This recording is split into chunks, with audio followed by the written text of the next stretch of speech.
What's up everybody, welcome back to my channel. So today's video I'm doing my April wrap-up video. I got confused for a second.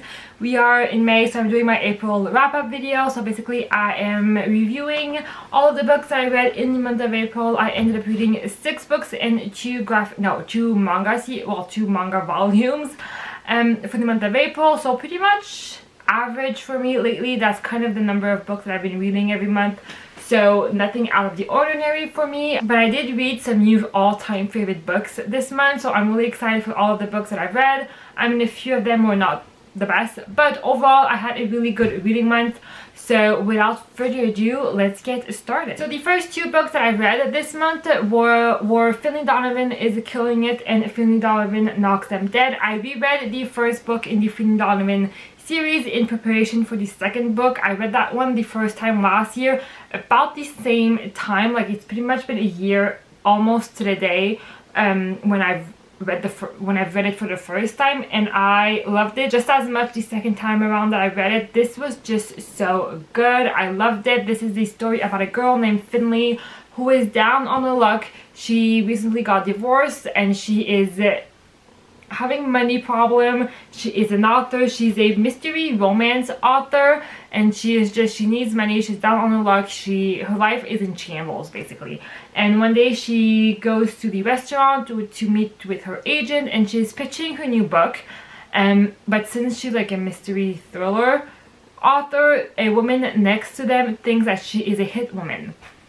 And so she kind of gives her a job. She asks her to kill her husband for like $30,000, which that would change, I mean, it would change anyone's life, but that $30,000 would change her life. So she's like, should I do it? Should I not? And that's how the book starts.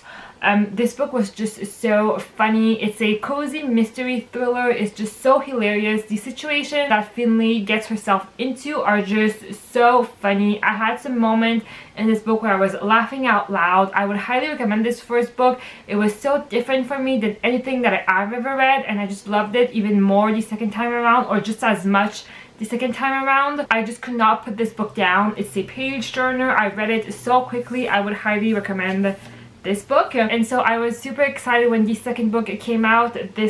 I think it came out last month actually, and so I picked it up right there and then, and I enjoyed this book. It wasn't as good as the first one. I think the novelty of it kind of wore off, because I think why I loved the first book so much was because it was so different and it was so new to me. It was something that I had never read. So the second book is basically the same. It's like overall the same feel of it. It's super funny. It picks up right after the first book. The first book kind of leaves on a cliffhanger, so I immediately wanted to pick up the second book. It's nothing new. It's still really good. I ended up giving this 4 stars just because it wasn't the page turner that the first book was. I was missing some like laugh out loud moment in this book, but overall I still really enjoyed this one. I loved the friendship in this book. I think that was really well done. I loved Finlay and Vero's relationship. Even with some things being revealed, I loved how their friendship kind of evolved and went from there. A lot of new characters are being introduced in this story, so it goes in a different way, in a different direction, which I enjoyed. It just wasn't as good as the first book in my opinion, but I still really enjoyed this one. I would still highly recommend it, especially if you like the first book. And once again, this leaves on the cliffhanger where you really want to pick up the next book right away, but it's not out yet. But so yeah, these 2 books, I would highly recommend them if you're looking for some mystery, cozy thriller. They're so funny. They're just so much fun. You kind of have to hold your disbelief a little bit for these books just because they're kind of far-fetched a little bit. But I mean, at the same time, they're books, so you know, it's fine. But they were really good. I really enjoyed them. So both of these, this was the 5 stars and this was a 4 stars. Highly recommend both of them. I really enjoyed them. So the next book that I ended up picking up was Jade Legacy by Fonda. This is the 3rd and last book in the Greenbone Saga series. I was super excited to pick this one out, even though this is a monster of a book. It's like over 700 pages. It took me like a week and a half to read it, but this was so worth it. It was so good. A lot of people are saying it, and I am one of those as well.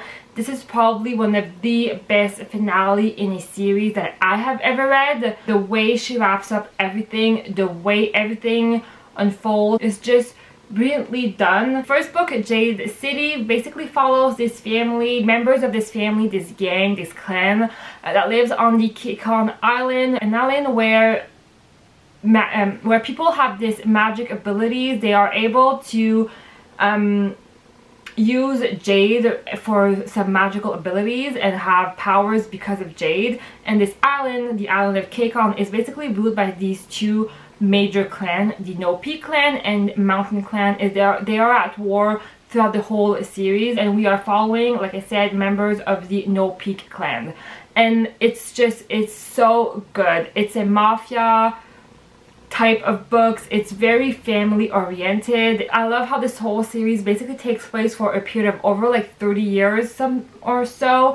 You really get to follow them throughout their years. This book especially, we got to see the new generation and how that affected things and how that changed a little bit of things and like a little bit of their views. I loved everything about this book. I cannot talk highly enough about this book. I would highly recommend the first book, Jade City, if you are interested in. It's an urban fantasy book, but honestly, I think even if you're not really into fantasy, you would still like this book.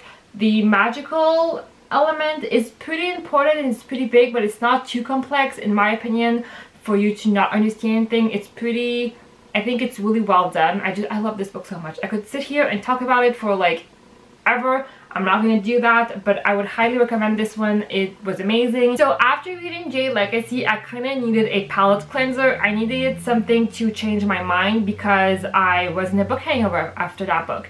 And so I decided to pick up some manga series because I knew any books that I would pick up after that I would probably not enjoy as much, just because that book set the bar so high. I needed some palette cleanser. So I ended up picking Chibi Vampire. It's a manga series. I ended up reading the first 2 volumes and I really like that one. It's so cute. It's so fun and cute. It's basically about this girl named Karen and she's a vampire. It's a different take on vampires because basically once a month she bleeds from her nose because she has like an overflow of blood. So instead of taking blood and drinking blood, she gives bloods back to people.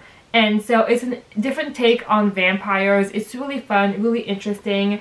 Like I said, I read the first 2 volumes. I will definitely read more of that series. It's just a fun series to read. I really enjoy that one. The next book that I read last month was the Under the Whispering Door by TJ Klune. This was one of my most anticipated book release last year that I didn't get a chance to it. So I decided to pick it up this month. A few of us were reading it as a buddy read, so it was the perfect time to read it. So this is about this guy named Wallace. Wallace basically dies first chapter, so it's not a spoiler. And he is brought to the ferryman, is that what he's called? A ferryman called Hugo, and Hugo basically is supposed to help him cross over, and they fall in love, and it's their story, but it's also Hugo runs this tea shop, a very, very particular tea shop. So the book also follows a group of people that are in Hugo's life. I enjoyed this book. I liked it. I was so hyped for this book because I read The House in the Syrian Sea last year and it was one of my favorite books that I read last year. So I just think my expectations for this book were too high. I think while reading it I was missing something the whole time that I was reading it. I don't know if it's because this book was actually missing something or if it's just because my expectations were too high. I don't know if it's fair to compare those 2 books because they are so different. House in the Syrian Sea is such a cozy, warm blanket type of books, and this is just so sad. This deals with death, coming to terms with death. Everyone in this book kind of has a different relationship with death. They have to come to terms with death in a different way, each of the characters, either them dying, having someone close to them dying. So it's a really sad book. The feel overall is a lot sadder. So I liked it, I enjoyed it. I just didn't connect with these characters as much as I was hoping to. I really didn't care for Wallace that much. The first chapter, he's this horrible man, and you think, oh, that's gonna be really interesting. He's gonna grow, he's gonna have a really interesting arc. But the very next chapter, he's this totally different man. And I felt like his change in his character happened way too quickly for me. I just wasn't feeling it that much. I didn't really care for the love story, to be very honest. I think the overall group dynamic was the strongest point for this book. I think that was really, really interesting. But individually, each of these characters, I just didn't really care that much for them. At the midway point of this book, a new character is introduced, and I do feel like from that point on, the book got a little bit more interesting. It got a little bit more... I got a little bit more invested in the storyline, but before that, it was very slow paced, and I enjoyed this one. I give it 4 stars. It's more of a 3.5 stars, like high 3 stars, low 4 stars.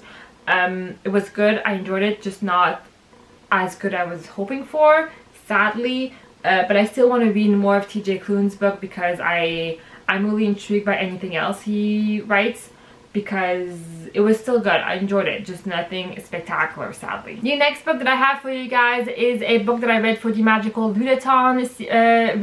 I was looking for a healer book, a book that had a healer in it, and that's the only one that I could think of, and so I picked up The Prison Healer by Lynette, and I'm so glad that I finally read this book. I've been hearing a lot of good things about this one, and so my expectations were pretty high for this book, and they delivered. This book delivered on so many levels. I love this one. It was so good. This is about this girl named Kiva. Is that her name? Yeah, Kiva. And she has been surviving this prison for 10 years. A prison where people do not survive for 10 years. And she has been able to do that because she became the prison healer. So she became essential to the prison because she was one of the best prison healers that they ever had. So that's how she survived for 10 years. But then one day the rebel queen comes in. And she is on death's door. She is basically dying, and she gets a note with the queen that says, "Don't let her die, we are coming." But the queen has been sentenced to this trial, the elemental trial. Kiva knows the queen is gonna die, so she cannot do those trials. So she basically volunteers to take her place in these trials, and this is what the first book is about. I have a reading vlog. Hopefully that's gonna be up before or right after this video.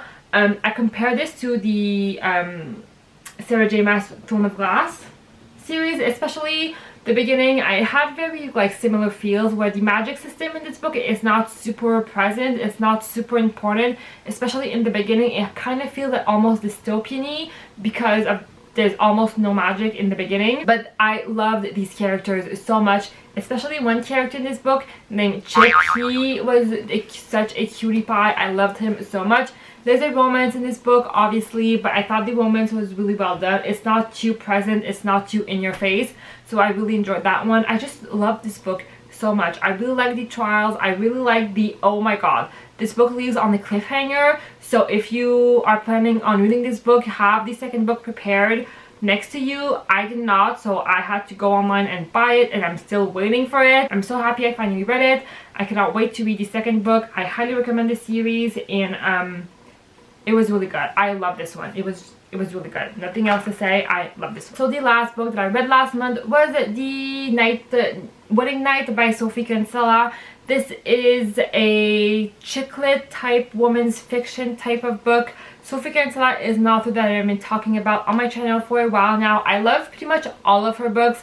This is nothing different. It's not one of her best books in my opinion, but it's still, if you like Sophie Kinsella, then you're gonna like this book. This is the story about these two sisters, one named Lottie. She is certain her boyfriend is gonna propose to her. She even buys a man engagement ring, like an engagement ring for the man, because she is that certain that he's gonna propose to her. Obviously he does not. They end up breaking up. Every time that happens, according to her sister, she does something really stupid, really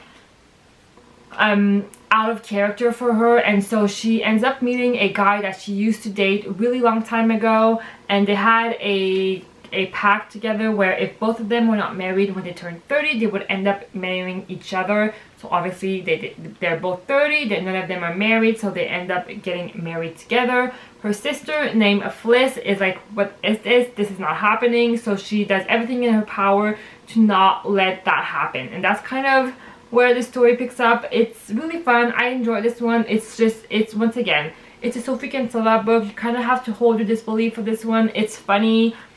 The situations are just hilarious. The two main characters are kind of annoying. If you have to like the main characters, you are not gonna like this book because they are both dumb. Especially Lottie, but both of them, they were dumb. They made dumb decisions. But it's just a really funny, fun time book. It's a page turner beach type of read. Read it super quickly. I love Sophie Kinsella, so I would recommend this book. So that's pretty much it, guys. Those are all the books that I've read this month. Have you read any of these? I would love to know in the comments down below. I hope you guys enjoyed this video. I hope you guys have a wonderful day or night depending on when you're watching this, and I will see you guys in my next video. Bye!